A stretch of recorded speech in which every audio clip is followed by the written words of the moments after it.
So my name is Megan Poorman. I am a biomedical engineering student, and I work for Dr. Will Grissom here in the Imaging Institute doing MRI research.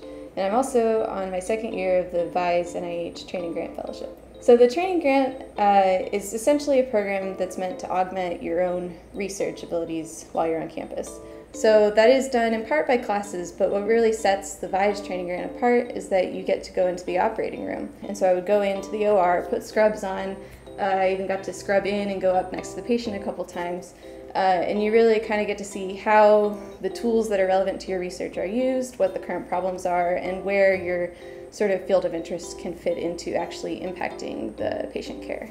So I shadowed Dr. Dan Brown, who's an interventional oncologist. Dr. Brown does collaborate a lot with engineers. He has some ongoing collaborations in biomedical engineering. Besides the obvious clinical interaction that you get, it's actually kind of nice because I still see Dr. Brown around campus sometimes, and we'll stop and chat and kind of catch up on how he's doing or where I am in my program. And so it's kind of still nice to have that reminder of the fact that there is the clinic right there across the street. My work with MRI has been really focused on how to enable it to be used in an interventional setting, because it doesn't use ionizing radiation and it does provide a lot of functional and quantitative anatomic information that's right now missing from the clinic. The end goal with those, particularly in biomedical engineering, is that you come out with a product that can affect patient care.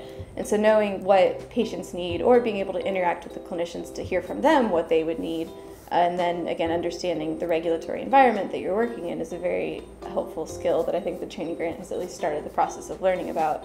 So the overall experience has been great. Definitely a little time intensive, trying to fit it in with all of your engineering responsibilities, but definitely worth the time that's put in.